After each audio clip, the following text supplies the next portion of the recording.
साथियों नमस्कार। कैसे हैं आप साथियों? पाकिस्तान में इन दिनों काफी हलचल मच रही है। हर 5वें दिन एक अटैक हो जाता है। कभी तालिबान द्वारा कर दिया जाता है, तो कभी बलूचिस्तानी कर देते हैं, तो कभी वहां पर कोई अनजान लोग आकर के कर देते हैं। आइए इस पूरे केस के बारे में जानते हैं, वहां पर चल क्या रहा है। देखिए, अभी 2 दिन पहले पाकिस्तान का जो लार्जेस्ट नेवल एयर बेस है, यानी कि जिनका ग्वादर पोर्ट है, वहां पर एक हमला हुआ था और माना गया है कि बलूचिस्तान लिबरेशन आर्मी ने इस पर हमला किया है। जो इनका सीपैक है, आपने सीपैक के बारे में सुना होगा, ये कॉरिडोर है जो चाइना बना रहा है पाकिस्तान में। जैसे आप ये पाकिस्तान का मैप देखेंगे तो चाइना यहां से एक ऐसे कॉरिडोर बना रहा है जो सीपैक कॉरिडोर कहलाता है। सीपैक है ना, तो सीपैक कॉरिडोर हमारा पीओके से होता हुआ आ रहा है और ये पाकिस्तान को क्रॉस करता हुआ सीधे पहुंचता है यहां पर ग्वादर पोर्ट पर। ये इनका ग्वादर पोर्ट है, ठीक है। यहीं पर इनका नवल बेस है और यहीं पर अटैक हुआ है। एक्चुअल में यहां पर जो बलूचिस्तान वाला इलाका है जो आप ये देख रहे हैं, बलूचिस्तानी लोग पाकिस्तान से खुश नहीं हैं। मैं पिछले वीडियोस में भी ये बात बता चुका हूं। बलूचिस्तानी लोगों के साथ पाकिस्तान हमेशा से भेदभाव करता आया है, ठीक उसी प्रकार से जैसे एक जमाने में ईस्ट पाकिस्तान यानी बांग्लादेशियों के साथ करता था। इसलिए बांग्लादेशियों ने अंत में जाकर के अपना एक ऑपरेशन लॉन्च किया था और स्वतंत्र देश की मांग करी थी, यानी अलग देश की मांग करी थी। ऐसा ही एक ऑपरेशन बलूचिस्तानियों ने चलाया है, जिसमें उनका कहना है कि फाइनली हमें अपने देश को आजाद करना है और नया देश बनाना है। ठीक उसी क्रम में ये बलूचिस्तानी क्या करते हैं, आए दिन इस कॉरिडोर में, जो ये सीपैक कॉरिडोर सो कॉल्ड बना हुआ है, इसमें कहीं ना कहीं हमला करते रहते हैं। कभी कहीं पर बम विस्फोट कर देते हैं, कभी कहीं पर बम विस्फोट कर देते हैं। ये आए दिन कोई ना कोई डिस्टर्बेंस ऐसा करते रहते हैं जिससे कि चाइना इस पोर्ट को न बनाए, इस कॉरिडोर को न बनाए। दोनों ही चीजें बनने नहीं देना चाहती है, क्योंकि इस पोर्ट के बनने से, जो ये आपको दिख रहा है ग्वादर पोर्ट, सबसे ज्यादा नुकसान अगर किसी को है तो बलूचिस्तानियों को है। कैसे है जानिए। देखिए, ये जो पोर्ट अगर बनता है, ग्वादर पोर्ट अगर बनता है, तो इससे चाइना को फायदा क्या है पहले ये देख लेते हैं। ग्वादर पोर्ट बनने से चाइना को सबसे बड़ा जो एडवांटेज मिलना है वो मिलना है एक अल्टरनेट रूट का। आज की डेट में अगर चाइना को अपना पानी का जहाज से कोई सामान मंगाना होता है तो इंडियन ओशन होते हुए, मलक्का स्टेट होते हुए तब मंगाना पड़ता है। ऐसे कल को मान लो चाइना और इंडिया की लड़ाई हो जाए और इंडिया अगर यहां पर अंडमान निकोबार में अपना बेस बना करके इस मार्ग को या इस रूट को यहां से डिस्टॉर्ट कर दे, उसको रोक दे, तो चाइना को लगभग 80% तक लॉस हो जाएगा in terms of goods and services. क्योंकि ज्यादातर जो माल आता है चाइना का, लगभग 80% माल इसी रूट से आता है जो पानी के जहाज के माध्यम से पहुंचता है। चाइना क्या चाह रहा था कि या तो चाइना को एक ऐसा रूट मिल जाए जो थाईलैंड वगैरह से होता हुआ, जो क्राइस्थमस है, इसे क्राइस्थमस बोलते हैं, ठीक है ना, क्राइस्थमस से होते हुए यहां पर एक गेटवे मिल जाए। उसके लिए थाईलैंड राजी नहीं हुआ। फिर चाइना ने सोचा कि क्यों ना छोटे मोटे देशों पर कब्जा कर लिया जाए, जिससे कि अपनी आर्मी को फैला देंगे, नेवी को फैला देंगे। कल को अगर मान लो इंडिया डिस्टर्बेंस करता है तो इसके जरिए इंडिया को काउंटर कर लेंगे। लेकिन उसमें भी चाइना को बहुत मशक्कत करनी पड़ रही है। फिर चाइना ने एक ऐसा देश पकड़ा जो आसानी से इसकी बातों में फंस सकता है, और वो एक ही था, वो है पाकिस्तान। चाइना ने पाकिस्तान के थ्रू एक कॉरिडोर बनाने को सोचा और ऐसा कहा कि इस कॉरिडोर से पाकिस्तान को तो बहुत फायदा होगा, बहुत लोगों को रोजगार मिलेगा, बहुत तरक्की करेगा पाकिस्तान, और थोड़े बहुत पैसे खिला के इनके आर्मी जनरल वगैरह इन सबको खरीद लिया और इस कॉरिडोर की शुरुआत कर दी। इसको स्टार्ट किए हुए आज 10 साल से ज्यादा हो गए, लेकिन ये कॉरिडोर अभी तक बन के खत्म ही नहीं हो पाया। और कोई बहुत बड़ा ग्वादर पोर्ट नहीं बना रहे हैं लोग, बहुत छोटा सा इन्वेस्टमेंट है। ऐसा इन्वेस्टमेंट इंडिया आए दिन करता रहता है, ज्यादा बड़ा इन्वेस्टमेंट नहीं है ये। 60 अरब US डॉलर का इन्वेस्टमेंट है।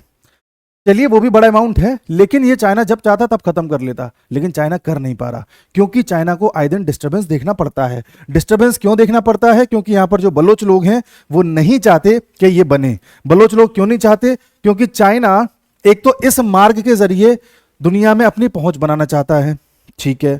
दूसरा ये कि चाइना क्या करता है, अपने बड़े बड़े शिप्स के जरिए, इसके आधुनिक शिप्स हैं, मॉडर्न शिप्स हैं, उसमें कई सारी टेक्नोलॉजीज हैं, उनके जरिए आसपास में जितना भी फिशिंग ग्राउंड है, जितनी भी मछलियां पकड़ी जा सकती हैं, उन सबको खुद पकड़ लेता है चाइना और कॉरिडोर के माध्यम से अपने देश में पहुंचवा देता है। कायदे से ये मछलियां पकड़ने का काम यहाँ के बलूचिस्तान के लोगों का था। अपने खाने के लिए वो लोग मछली पकड़ते थे और अपना काम चलाते थे। जब चाइना ही इसको पकड़ के खा जाएगा या ले जाएगा तो ये लोग बेचारे क्या करेंगे? एक शिकायत तो इनकी ये है। दूसरी शिकायत ये है कि चाइना ने यहां पर अपना एक छोटा सा शहर बसा लिया है। जो ग्वादर वाला इलाका है, यहां पर चाइना ने अपना एक शहर ऐसा बसा लिया है जिसमें सिर्फ चाइना के लोग ही रह सकते हैं और कोई रह ही नहीं सकता। मतलब पाकिस्तान के बलूचिस्तान में ये एक शहर बसाया है जिसमें सिर्फ चाइना के ही लोग जा सकते हैं, पाकिस्तान के लोग एंटर भी नहीं कर सकते। तो बलूचिस्तानी लोग कहते हैं कि हमारे बलूचिस्तान में रह करके हमको ही नहीं घुसने दिया जा रहा है। ये कौन सी बात हुई? ये दूसरी शिकायत है इनकी। और तीसरी शिकायत ये है कि बलूचिस्तान पूरे पाकिस्तान का, अगर आप इस मैप में देखें, पूरे पाकिस्तान का अगर सबसे समृद्ध कोई क्षेत्र है जहां पर सबसे ज्यादा मिनरल्स हैं, सबसे ज्यादा रिसोर्सेज हैं, यहां पर गैस के भंडार हैं, रिजर्व्स हैं, सबसे ज्यादा अगर मिनरल और रिसोर्सेज कहीं हैं पूरे पाकिस्तान में तो वो बलूचिस्तान का रीजन है। लेकिन गरीबी के मामले में देखा जाए तो सबसे गरीब अगर कोई है तो बलूचिस्तान है। पाकिस्तान की जो आर्मी है या वहां की जो सरकार है वो सिर्फ और सिर्फ पंजाबी लोगों को ही फायदा पहुंचाती है। मैं पिछले वीडियोस में भी बता चुका हूं कि पाकिस्तान के जितने भी ज्यादातर पोस्ट हैं या ज्यादातर अमीर लोग हैं वो सब पंजाब को बिलोंग करते हैं, क्योंकि पंजाब पर ही ध्यान दिया जाता है, किसी पर ध्यान नहीं दिया जाता। और यही कारण है कि पाकिस्तान में आज हर स्टेट अपने आप में एक नए देश की मांग करता है। चाहे आप बलूचिस्तान की बात कर लो, चाहे सिंध की बात कर लो, चाहे खैबर पख्तूनख्वा की बात कर लो, यहां तक कि इन्होंने जो हमारा पीओके कब्जा के रखा हुआ है वो लोग भी आज ये कहते हैं कि हमें वापस इंडिया के साथ ही जुड़ना है। यह है पाकिस्तान की हकीकत।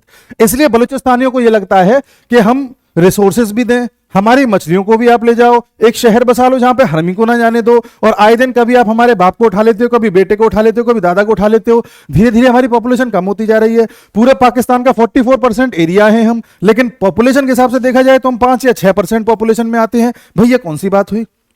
पूरे पाकिस्तान की अगर गैस जाती है तो हमारे यहां से जाती है, लेकिन हमारे यहां की जो मां बहनें हैं वो चूल्हे पर रोटी बना रही हैं। ये कौन सी बात हुई? ये तो एक पूरी तरह से एक्सप्लॉयटेशन है ना। पूरे पाकिस्तान में आप जो बिजली दे रहे हो, विशेष तौर पर पंजाब में, ये बिजली मंगाते हैं आजाद कश्मीर से। यहां पर एक डैम बनाया हुआ है, देखिए यहां पर एक डैम बनाया हुआ है आजाद कश्मीर में, जो उन्होंने कब्जा रखा है भारत का पोर्शन। इस डैम के जरिए बिजली बनाने में जो खर्चा आता है वो आता है मुश्किल से 4 से 5 रुपए यूनिट के हिसाब से, और इसको ये बेचते हैं बलूचिस्तान में ले जाकर के 45 से 50 रुपए यूनिट के हिसाब से, यानी 10 गुना ज्यादा दाम पर बेचते हैं। बिजली इनको महंगी देते हैं, गैस इनकी लेके चले जाते हैं, रिसोर्सेज इनके एक्सप्लॉइट कर रहे हैं, मछलियां इनकी मार के खा जाते हैं, रास्ता इनके यहां से बना रखा है, ग्वादर पोर्ट इनके क्षेत्र में पकड़ रखा है। तो फिर भाई आप हर तरीके से सामने वाले को प्रताड़ित कर रहे हो और उसकी एक भी मांग नहीं मांग रहे हो। इसलिए ये लोग आए दिन हमला करते हैं और पाकिस्तान में ऐसी खबरें आती हैं। एक अगला आप कहेंगे कि साहब हमला इन्होंने किया था, ठीक है, लेकिन उसके कुछ दिन बाद फिर एक हमला हुआ, अगले ही दिन की बात है ये तो, जिसमें 5 चाइनीज नेशनल मारे गए हैं, एक पाकिस्तानी और 5 चाइनीज मारे गए हैं। मगर इसमें ऐसा नहीं कहा गया है कि ये जो है पर्टिकुलरली बलूच लोगों ने किया है या किसने किया है, ये बिल्कुल क्लियर नहीं हो पाया। शक हो रहा है और ऐसा क्लेम भी कर रहे हैं कुछ लोग कि ये जो है बलोच रिबल्स कर रहे हैं, लेकिन अभी तक इसका कोई खास प्रमाण मिला नहीं है। इससे पहला वाला अटैक था वो बलोच रिबल्स ने किया था, वो उन्होंने खुद माना था, लेकिन इसका माना जा रहा है बलोच रिबल्स ने किया है, लेकिन कोई इसका प्रमाण नहीं है। मगर इसकी एक और थ्योरी है जो ये कहती है कि ये बलोच लोगों ने नहीं किया है, ये किया है तालिबान ने। आप कहेंगे तालिबान का रोल कहां से आ गया? तालिबान भी यहां पर एक्टिव है। एक्चुअल में ये जो रीजन आपको दिख रहा है, ये जो पोर्शन दिख रहा है आपको अफगानिस्तान का, ये वाला अफगानिस्तान का साउथ और पाकिस्तान का नॉर्थ वेस्ट, यहां पर पश्तूनी लोग रहते हैं।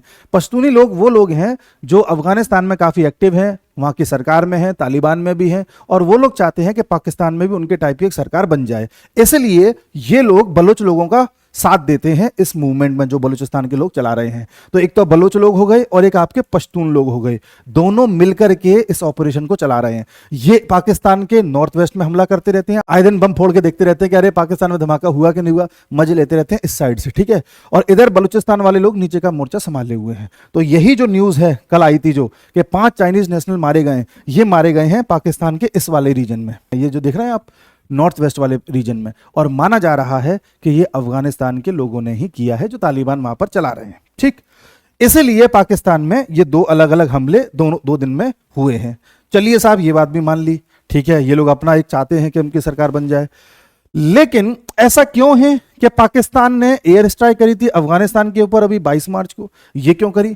अफगानिस्तान ने तो बाद में हमला किया, अगर हम मान के चले तो। यही तो कहानी है। पाकिस्तान को अफगानिस्तान के तालिबान अभी से नहीं लंबे समय से परेशान कर रहे हैं। तहरीके तालिबान नाम की यहां पर एक सरकार बनाना चाहते हैं, इसलिए पाकिस्तान कभी तो अफगानिस्तान पर अटैक करता है तो कभी ईरान पर अटैक करता है। यूएस ने पाकिस्तान को $450 मिलियन दे रखे हैं सिर्फ इसीलिए क्योंकि पाकिस्तान पर जो हमले होते रहते हैं उसका वो काउंटर अटैक कर सके। जो हमले या तो अफगानिस्तान से होते हैं या इधर ईरान से होने के चांसेस रहते हैं। ये यूएस ने पाकिस्तान को पैसा दे रखा है कि बेटा कोई दिक्कत आए तो इसके जरिए एयर स्ट्राइक कर देना, अपने वेपन्स वगैरह यूज कर लेना, कोई दिक्कत नहीं है। और उनमें से ज्यादातर पैसे तो पाकिस्तान की सेना खा जाती है, जो पैसा बचता है उसके जरिए ये दूसरों पर अटैक करती है।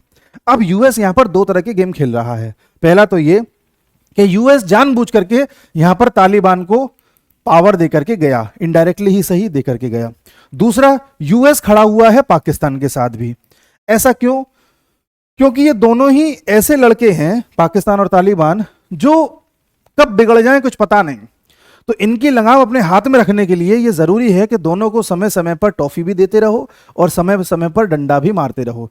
इससे इसको पिटवा दो, इससे इसको पिटवा दो, जिससे दोनों काबू में भी रहें और पीछे से हम खड़े हुए हैं तो हम टॉफी देकर के दोनों को बहलाते रहें। यूएस तालिबान का यूज करना चाहता है सेंट्रल एशिया में। सेंट्रल एशिया में क्योंकि आपने देखा होगा चाइना का काफी ज्यादा दबदबा बढ़ता जा रहा है और चाइना चाहता है कि सेंट्रल एशिया के जरिए वो अपना एक मार्ग बना ले जो यूरोप की तरफ कनेक्ट होता हो। इसलिए यूएस चाहता है कि यहां का तालिबान यहां पर डिस्टरबेंस करता रहे। दूसरा, यूएस ये चाहता है कि कल को पाकिस्तान अगर ज्यादा बड़ा आदमी बनने की कोशिश करे तो पाकिस्तान को भी हड़काता रहे, और पाकिस्तान को पैसे इसलिए देता रहता है कि पाकिस्तान इधर ईरान को परेशान करता रहे, प्लस पाकिस्तान की एग्जिस्टेंस बनी रहे, क्योंकि कल को अगर इंडिया ज्यादा पावरफुल हो गया तो इंडिया को भी काउंटर कर सके। एक पाकिस्तान का इस तरह से इस्तेमाल कर रहा है यूएस। अभी यूएस का एक बहुत बड़ा दुश्मन है, वो है ईरान। क्योंकि ईरान को भी काउंटर करना है, इसलिए यहां पर पाकिस्तान का होना जरूरी है। और ईरान कई बार अफगानिस्तान से भी भिड़ जाता है, तो इसलिए अफगानिस्तान को भी हथियार देना जरूरी है। समझ रहे हैं ना? तो कई बार जो यूएस आपको दिखता होगा कि अफगानिस्तान के साथ है कि विपक्ष में है क्या नहीं है, यूएस हिसाब से काम करता है। कैसे यूज करना है उस हिसाब से उस देश का साथ देता है। और यही कारण है कि पाकिस्तान ने यहां पर ये जो एयर स्ट्राइक करी थी वो इसलिए ही करी थी कि तुम्हारा भाई साहब बहुत हो गया तालिबान वालों, अब तुम थोड़ा रुक जाओ। लेकिन तालिबान वालों ने कहा कोई बात नहीं, इस बार जो होगा बड़ा होगा। इन्होंने अटैक कर दिया, जो खबर कल की है, ठीक है ना। 5 चाइनीज नेशनल मारे गए। तो इस वजह से यहां पर यह डिस्टरबेंस फैला हुआ है। और पाकिस्तान में जो बलूचिस्तानियों का जो अभी मोर्चा चल रहा है, जो ऑपरेशन चल रहा है, इनका कहना है कि हमारा लास्ट ऑपरेशन है, इस बार हम आजाद होकर के ही रहेंगे। इधर देखा जाए तो पाकिस्तान में जो नए आपके पीएम बने हैं वो है शहबाज शरीफ। शहबाज शरीफ वो पीएम है जो चाइना चाहता है कि बने। शहबाज शरीफ ऐसा पीएम है कि चाइना चाहता है कि पीएम बने और अमेरिका भी चाहता है कि यही पीएम बने। क्यों चाइना चाहता है? क्योंकि इससे पहले जब इमरान खान थे 2 साल पहले, तो इमरान खान ने सीपैक पर सीधे सीधे ताले पड़वा दिए थे। सीपैक पर जितना भी काम चल रहा था ताले पड़वा दिए। आप कहेंगे क्यों? इमरान खान ने कहा कि आप लोग यहाँ इन्वेस्टमेंट कर रहे हैं, अच्छी बात है, इन्वेस्टमेंट करिए। चाइना ने ये प्रोजेक्ट चालू किया, कोई दिक्कत नहीं, करिए, लेकिन कागज तो दिखाओ। इमरान खान ने कागज मांग लिए, चाइना परेशान कि भाई ये कैसे मांग लिए। उधर इमरान खान ने यूएस के बारे में भी बोल दिया कि यूएसए देखो मेरी सरकार गिराना चाहता है, तो एक हवा में पेपर लहरा दिया था। इस वजह से यूएस भी चढ़ गया था। तो ये दोनों ही देश इमरान खान से काफी हद तक खफा हो गए थे। इसमें यूएस ज्यादा खफा हो गया था, इसलिए इमरान खान को हटाना पड़ा। शहबाज शरीफ ऐसा आदमी है कि जिससे जो चाहो वैसा करते रहो, पैसे खिलाते रहो बस। इसलिए चाइना भी खुश है, यूएस भी खुश है। और सीपैक का जो मामला है, पहले आपने देखा होगा ज्यादा बम ब्लास्ट इसमें नहीं होते थे जब तक इमरान खान थे पार्टी में या सरकार में। इमरान खान के जाते ही सीपैक पर हमले होने स्टार्ट हो गए, क्योंकि सीपैक दोबारा से स्टार्ट कर दिया गया था। इमरान खान ने तो इसे बंद करवाया था। लेकिन पाकिस्तान में जो कोई आदमी ठीक काम करना चाहे, पहले उसको बंद कर देते हैं, उस पर इतने केस लाद देते हैं कभी बाहर ही ना आ पाए। खैर वो एक अलग बात है इमरान खान की। अब आपको समझ में आ गया होगा कि बलूचिस्तान के लोग क्यों बार बार अटैक कर रहे हैं, और आपको ये भी समझ में आ गया होगा कि तालिबान के लोग क्यों अटैक कर रहे हैं, और आपको ये भी पता चल गया होगा कि किस तरह से पंजाब कम्युनिटी को या पंजाब प्रांत को पाकिस्तान में ज़्यादा वरीयता दी जाती है, ज़्यादा प्रायोरिटी दी जाती है, और बाकी लोगों का वहाँ पर शोषण होता है, एक्सप्लॉयटेशन होता है, विशेष तौर पर बलूच लोगों का। इसलिए वहाँ पर ये गतिविधियाँ होती हैं। इसके आगे जो भी होगा हम अगली वीडियो में बात करेंगे। तब तक के लिए नमस्कार।